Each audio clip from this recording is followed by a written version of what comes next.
While less so in the last few months of the election, I have heard all this year from leftists and usually people from other nations online that voting for Biden and now Harris makes you just as bad as if you vote for Trump because you're still voting for weapons being sent to Israel to cause genocide in Gaza.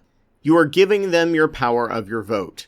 That makes you just as evil. Only by withholding your vote can you pressure them to do the right thing. First off, I think it's adorable that you think voters are giving political power. In 2014, Indiana had the lowest voter turnout of 15%.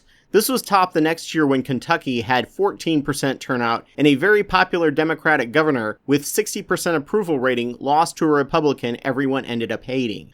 No one questioned the outcome of a 14% turnout because if you don't vote in the US, unlike many other nations, it implies you're cool with whatever. Withholding your vote literally only matters in nations where there's a mechanism to deny the party in power some kind of power. Because of this, I've had to take time away from my new solarpunk project to address this, and I have to do it before the 7th because that's the last day to register to vote in many states.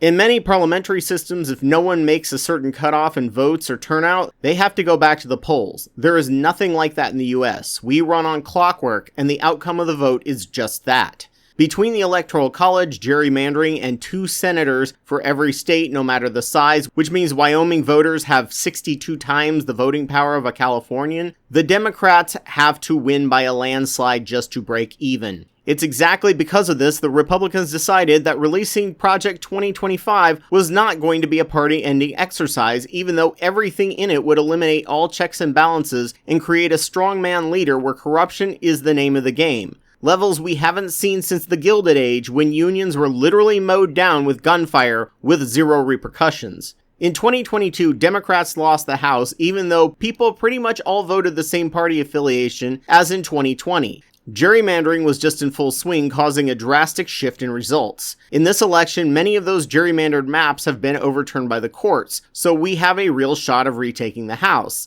Sadly at this point, just due to luck of the year, unless we win Montana, Florida, or Texas, which have very low chances, I don't expect much from this Congress yet again, as Mitch will do everything he can to kneecap Harris if we lose the Senate, which is looking like. In 2026 and 2028, we have a chance to flip 6 to 7 Senate seats in each year, but we got the unlucky draw of getting very solid red or blue states, and Montana polling doesn't look good for the incumbent Democrat at all right now. Conservatives winning is the default. They can lose by some and still break even because the system is rigged in favor of the powerful. Democrats winning is the outlier, even though the majority of the nation agrees with the Dems, but that doesn't mean anything to the Senate, where 17% of Americans control half the Senate. We are just diluting the political power of the powerful. If you don't dilute it, the powerful win even more. To make any change in the US government, which is a very stupid system, which is why no other nation uses it, you have to have all the puzzle pieces in place, and the planet cannot afford not to vote blue this election. This is just survivalism. Under Trump, we will almost certainly blow past 2 degrees Celsius.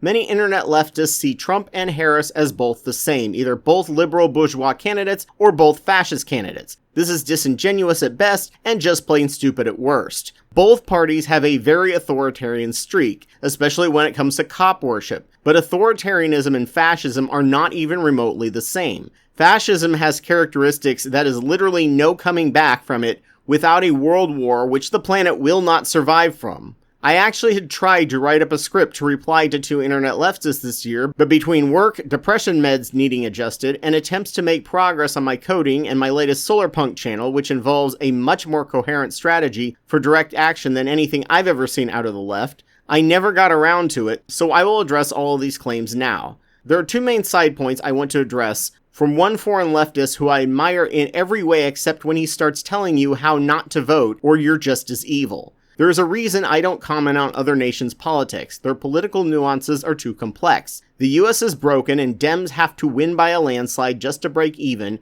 so until a true landslide, you will never see any real change in the US, and not voting just gives them cover if they don't do anything. Ratchet theory is only real because people tell other people not to bother voting because ratchet theory is real, and so Dems look at the data they have on voters and conclude that the only way to win is to swing more right. That's exactly what Bill Clinton did under the Third Way when he embraced some of the concepts of neoliberalism after 12 years of the GOP kicking their butts in the ballot box after a one-term Democrat, and then 8 years of Nixon and Ford prior to that, with one election where one Dem won only one state, another won 2 states, and Jimmy Carter only won 4 states against Reagan. Of course they were going to swing more right, if that's what the voters appear to be demanding. With Trump, well, let's just say that fascists export fascism to as many other nations as they can to prop up their own legitimacy, and with the military and CIA powers we have, the spread would be very effective. Also, a throwaway point I was going to make in a response video, there is historical evidence that Marx would call for a vote for Harris over Trump. He told the French to vote for the bourgeois liberals over Napoleon III, who was very much a proto-fascist and eliminated all voting, and Napoleon wasn't even remotely as evil and cruel as Trump is. Marx also encouraged and cheered for Lincoln, who, just like Harris, had a lot of authoritarian petite bourgeois problems, who oversaw the largest mass executions of native peoples of any president. Not letting the world bake isn't cowardly or hypocritical, and if you think our imperialism is bad, our climate emissions will affect literally everyone, but the poorest people and nations the worst. The 2 big spending bills under Biden, along with a huge spending from China, is the only reason the battery tech explosion has happened, and could actually make nations' grids, including the US, China, and France, 100% renewable by 2030. 5 years earlier than we hoped for, but only if there's funding to update the grid. There is literally no good outcome that doesn't make us blow past 2 degrees C, which will kill double the species of that of 1.5 degrees C. Everything is terrible.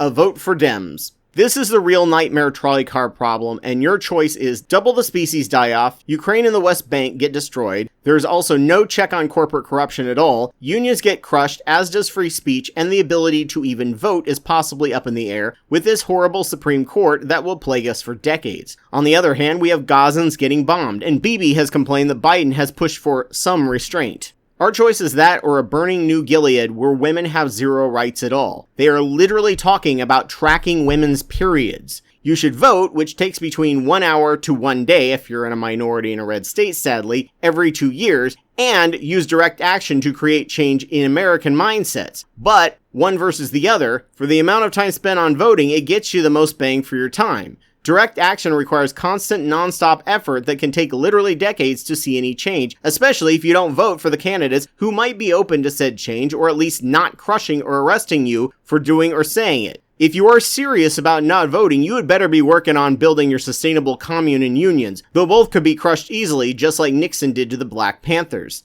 The whole election is a trolley car problem, and both Ukraine and the West Bank, not to mention the American people, are all up next on the chopping block. If you don't understand how stupid and convoluted our system is and how rigged it is for the right, please be quiet. It certainly looks like the Dems have had power most of the time and failed every time. Republicans can get anything they want done while in power because it just means more of the status quo and breaking the government more, which is really easy to do. Fixing it is hard. Also, all they want is less regulation and more tax cuts for the rich, which they can really easily pass using reconciliation and holding the national debt hostage because Dems don't want to see the US crippled. Dems aren't trying the same thing over and over again because Dems haven't had any real power since Obama's first 2 years in office, thanks to the filibuster, gerrymandering, and the Senate imbalance. Also, Citizens United severely impacted the entire mess. It doesn't impact national candidates, but it does impact down-ticket races, and IPAC will come in and fund Zionist candidates.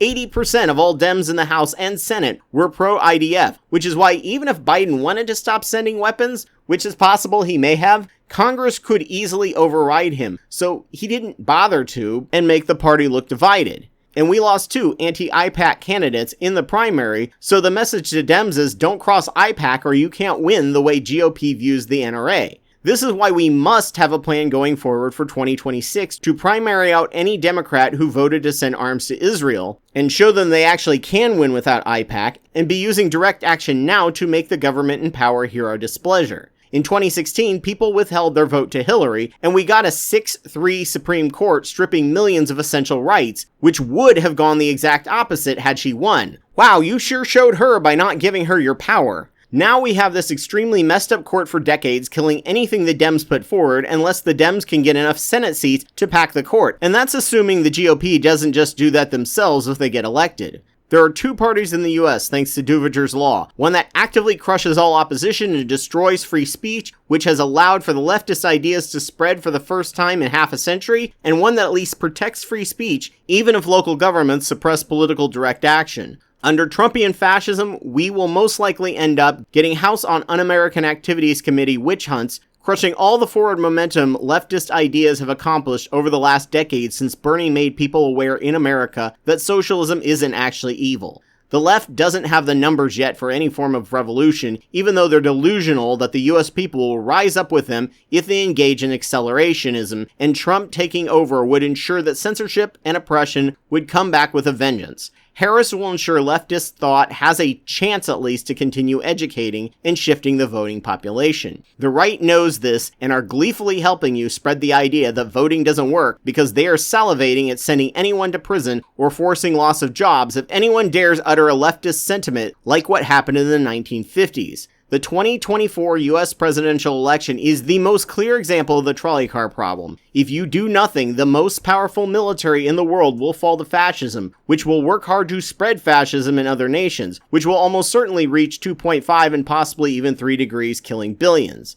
Ukraine losing all sovereignty and the West Bank most likely getting bombed exactly the same way Gaza did. There's an interview with Jared Kushner drooling over the land deals he's going to get from the stolen Gazan land, and Trump has accused Biden of not supporting Israel enough because Biden has been putting sanctions on people and military leaders who are pulling Klan tactics and bombings in the West Bank. Bibi desperately wants Trump to win. If we vote for Harris, we will have a chance of 1.5 to 2.3 degrees C killing millions and most likely continued funding of Israel killing hundreds of thousands, but with a chance of changing their minds. What do you choose? With the second one, we have a chance of changing the safety issues so the trolley car problem doesn't happen as often and kill as many people. Fascists, on the other hand, never actually made the trains run on time, just the ones the foreigners and journalists rode on, and then covered up all the disasters, delays, and deaths, which were far worse than any other nation.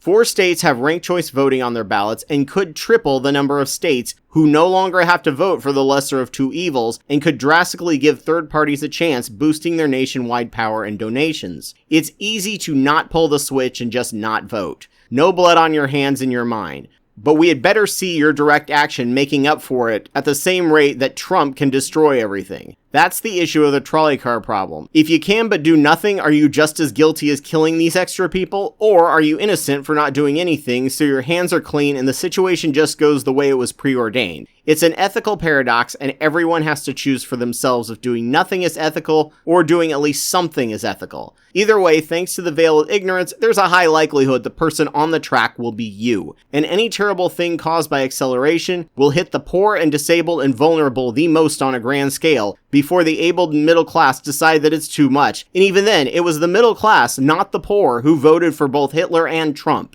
It was people not voting that got both of them into power. They didn't get in by an external coup, they did it by a self-coup. So good luck with that.